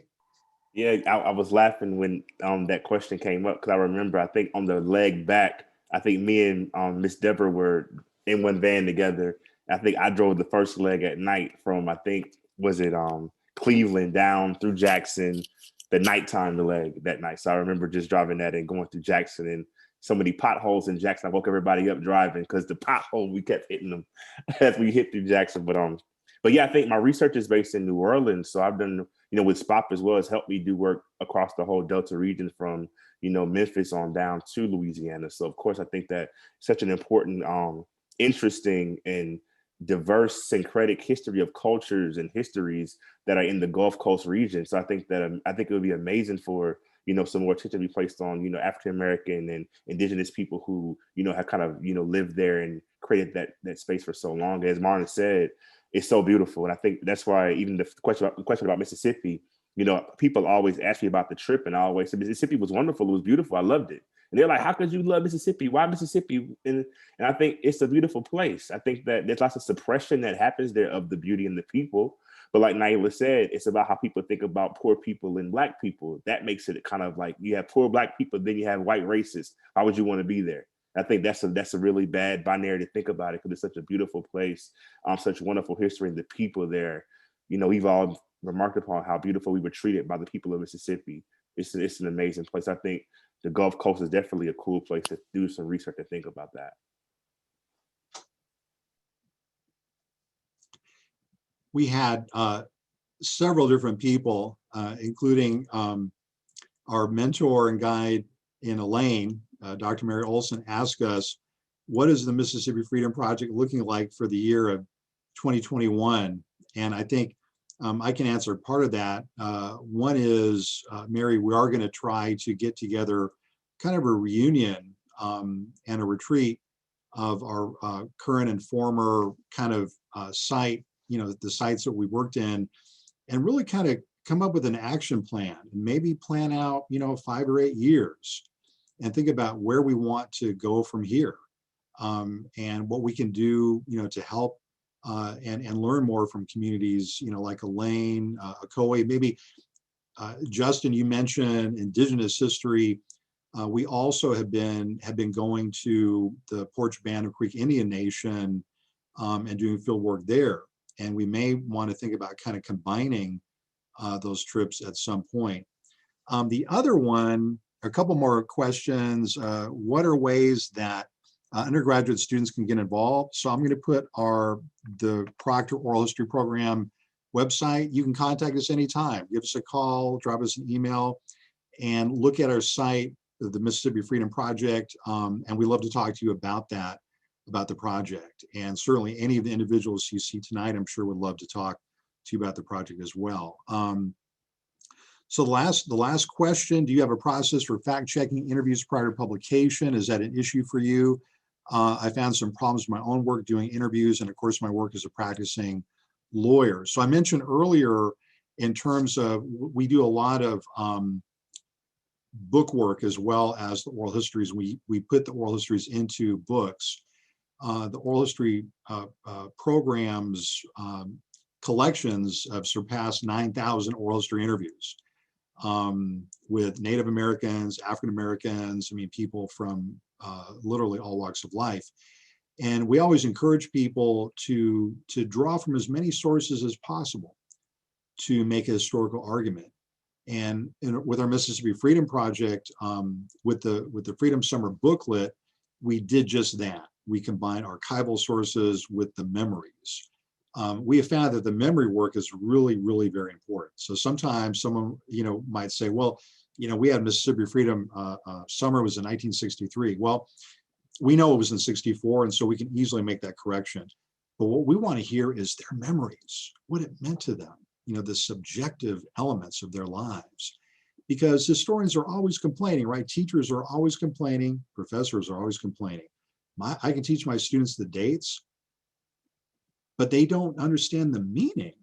What did this mean to people? What did it mean to be? What did it mean to work with Fannie Lou Hamer? And that's what we're trying to get at. And so we as historians we can fill in the dates and times, things like that, but we have a hard time getting to the meaning without the oral history. So that's kind of how I answer that question. Any of my colleagues on the panel can answer as we begin to wrap up this evening. Yeah, Paul, I'd love to speak to that question because the interview really belongs to the person being interviewed. We're being honored to get a chance to come in and make those reflections from them. And I remember interviewing Patricia Stevens-Dew in her home, the late Dr. Dew. And I'd gone there. It was just one of those days where things just weren't working right for me. I didn't have a recorder working. She sent me back to the Walmart in town to get a recorder, hit me on my head. Boy, you come over to do this interview and you don't have your stuff together. But when we sat down, I asked her questions. So the first thing she did is she asked me a question back. I said, can you tell me what it was like in the movement? She said, well, I want to ask you a question. When you say what it was like back in the day in the movement, what is it that you mean? So she asked me a question back. And she was like that. She literally believed that historians spent too much time trying to construct and remake events based upon the framing that they were bringing into the situation. When you went into her home, you would sign in. She had all these historic documents. She was very particular about what happened on particular dates and times and what she was doing there, which is why, going to the Freedom House would be just such an incredible historic opportunity for anybody looking to start something, to go there and find those original documents. But she also was very strongly connected to that idea that the people tell their own story in their own way and keep their own, evidence of it. That somebody else trying to dictate and say what the story is not, it doesn't get it. They don't get what we do. And one of the things that we do is that we're honored to go out and learn from people the way they want to teach us, what they want to share with us, what they feel comfortable sharing with us, not what we want to come and talk about.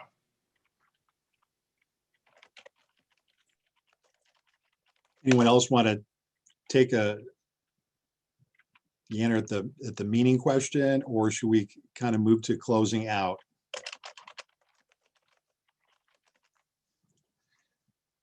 Well, we are storytellers, and so we were supposed to end the program a bit earlier this evening, but as you can tell, we've gone just a little over time, not too much really. And it's certainly not as much time as that 15-hour van ride, which Sheila reminded us coming back from Indianola. Literally from Indianola to Gainesville is about 15 hours. And we don't even count the time difference, right?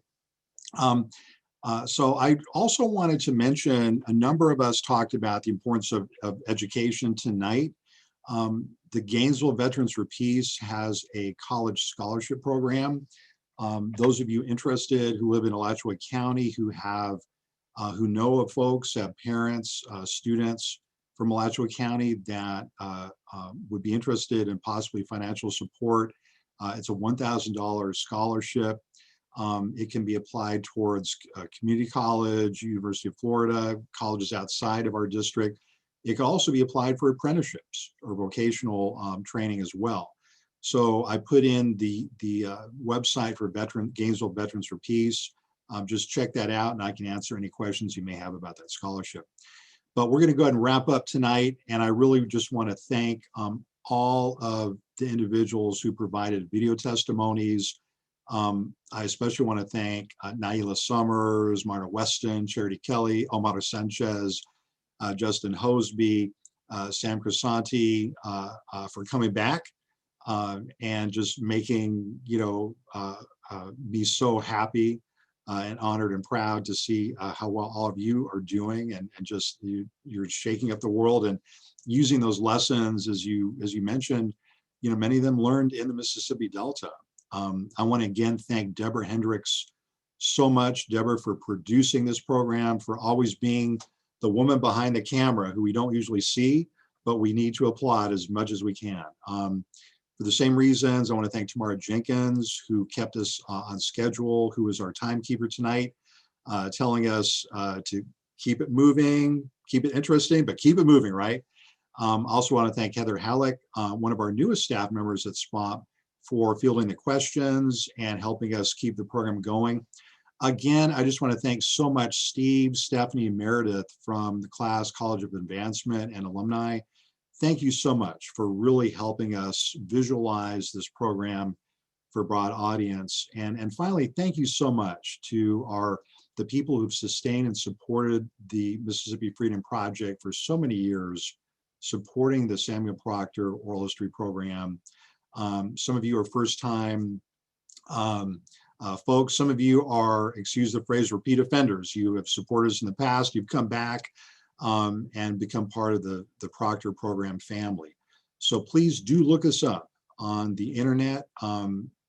If you log into the Oral History Program website, there's a spot you can end up on our newsletter. We send out a monthly newsletter. We feature alumni, ongoing projects. So again, as we wrap up, thank you everyone for being here for this program, UF and the Mississippi Delta. Travel safely if you're traveling, hopefully not, but look out for each other. I think we'll stick around for just a few more minutes, but we want to be respectful of our managers this evening, right, Deborah, to make sure that we don't keep you all up all night. So again, thank you on behalf of the University of Florida, the Samuel Proctor Oral History Program, and the College of Liberal Arts and Sciences. And we have recorded this program too. That's the penultimate thing I'll say. If you log into the Oral History Program website, we have a very active YouTube channel, and you'll be able to see this program eventually. Usually takes us about a month to mix the program down, and it will be there for posterity's sake. So thank you all for a wonderful evening. Let's do this more often. When we can get together face to face, let's do that and trade more stories, okay? Thank you, everyone. Have a good evening. Good night.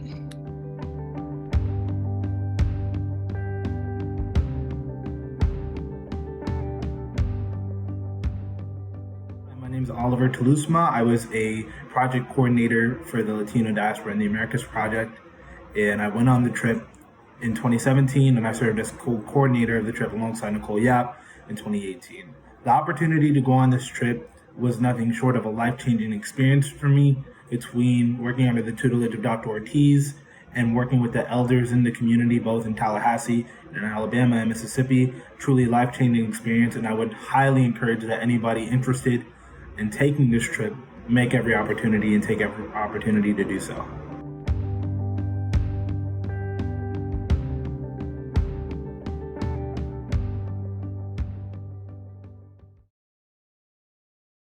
My name is Abby Lovett, and I am a senior history major here at UF. I participated in the 2019 Mississippi Freedom Project after taking a class with Dr. Ortiz, and was shocked at how much perspective it offered me as a new history major. Growing up in the Florida Panhandle, I thought I was familiar with the Mississippi River Delta region and its history, but while participating in the Mississippi Freedom Project, I was able to see how this history is perpetuated through the years and continues to impact the day-to-day lives of the region's residents. The stop that had the greatest impact on me was our visit to the Equal Justice Initiative Museum and Lynching Memorial in Montgomery, Alabama. Although I was well aware of the issue of mass incarceration before the trip, the EJI laid out the progression of the institution as a form of second slavery. The experience led me to study criminal justice in my later coursework at UF and inspired the topic of my thesis, which discusses a juvenile correctional institute near my hometown in the Florida Panhandle. In addition to inspiring a newfound interest in the criminal justice system, participating in the Mississippi Freedom Project gave me my first hands-on experience with collecting oral history interviews. I learned the power of oral histories as a tool for preserving valuable memories and experiences that would otherwise be lost. I am so grateful that I had the opportunity to participate in this valuable fieldwork experience, and I sincerely hope that many more future students to come will be able to participate in this project. Hello, my name is Ahmad Sanchez. I'm a fourth-year English major, and I went on the Mississippi trip in 2019. So going on a trip, you begin to realize that students aren't being taught the truth about history. African American studies and Black studies have been neglected, and students suffer because of that. It's something you don't realize until you go on this trip. I began to understand what the war on drugs was, how the government has oppressed minoritized communities. By conducting oral history, I began to understand what civil rights activists had to sacrifice for equal opportunity, for the right to vote. I began to truly learn, what my primary education should have taught me. Mississippi trip allows students to comprehend what the civil rights movement is and inspires them to take action after. Listening to civil rights veterans inspires us to want change, because now it's our turn. It's because of this trip, I decided I want a career in academia because I know I'm not being taught everything, so I want to learn it so I can give it out to others and have it readily available. My friends who went on a trip are now organizers or want to be civil rights lawyers. This trip benefits everyone because to be part of this trip is to be part of history and appreciate the activists that came before us, and besides the research aspect, you develop a bond with these people. You become really close and you're able to bounce off ideas off each other and truly have an experiential kind of learning that isn't offered in the classroom. So this trip is probably one of the best experiences I had at UF. I will carry these memories with me for a long time because, I've grown from it. I've learned from it. I've made friends from it, and the Samuel Proctor Oral History Program, thank you for giving me this opportunity to go there, go to the Mississippi Delta and learn. I hope you enjoy the rest of the presenters and presentations, and thank you for listening.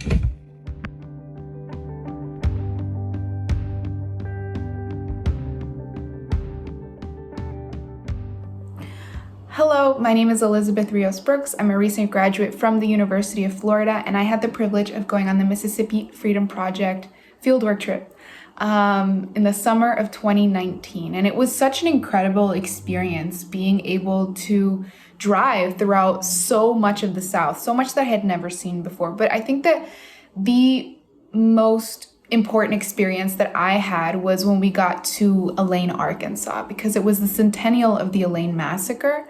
And having the opportunity to speak with folks whose family members had passed away at the massacre or who had memories, who had passed down memories of that massacre was really, really impactful. Particularly when we were speaking with one individual in particular who took us to the place where they had planted a tree where it was thought that there was a large mass grave. And I remember feeling so moved in that moment and it was very overwhelming. And I remember taking pictures and video of that tree, only to a few days later after we got back to UF find out that somebody had chopped it down. And that footage that I had taken was some of the last footage of that tree. And I was really, really struck and I think really shocked that somebody would consider, chopping such a tree down. And I think it just goes to show how much, resentment there still is, how much anger, how much racism still exists, even, 100 years later. And so I will never forget that moment. I will never forget that trip. And I am so deeply grateful to the Samuel Proctor Oral History Program, to the University of Florida, for being able to extend that invitation to me and to go on such a memorable trip that I will just never forget. And I will always hold very, very close to my heart. Thank you.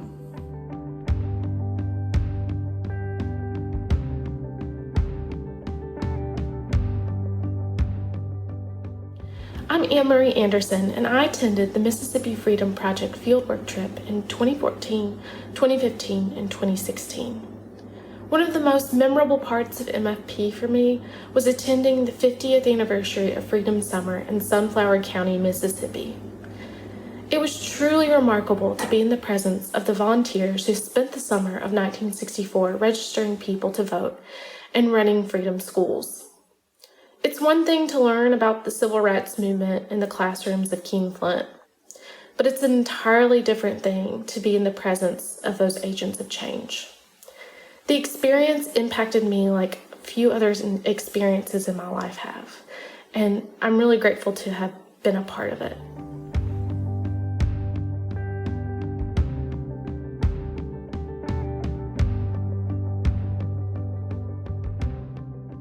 Welcome everyone to my Mississippi Freedom Trip. My name is Amanda Baret, and I'm so excited to share my journey with you all. This past summer, I had the opportunity to visit several cities documenting African American history. This summer initiative is focused on activism and conducting interviews with veterans of the civil rights movement and notable residents of the Mississippi Delta. I participated in this event because I wanted to stop desensitizing myself from Black history. Georgetown law thrives on the philosophy cura personalis, care for the whole person. But I firmly believe in order to do this, one must have historical competency and cultural empathy in order to take care of one another. And that is a unique perspective I bring as a diverse applicant. If granted the opportunity to be admitted, I would love to share more of my stories with you all in person. Thank you.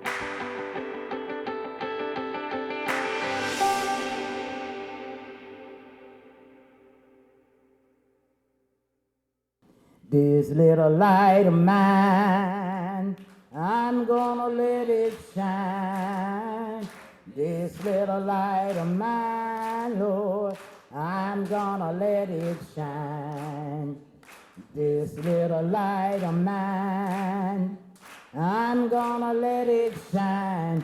Let it shine, let it shine, let it shine. Oh, all over Mississippi, I'm gonna let it shine. All over Mississippi, I'm gonna let it shine. All over Mississippi, I'm gonna let it shine. Let it shine, let it shine, let it shine. Well, I got the light of freedom, and I'm gonna let it shine. I've got the light of freedom, and I'm gonna let it shine. I've got the light of freedom, and I'm gonna let it shine. Let it shine, let it shine, let it shine.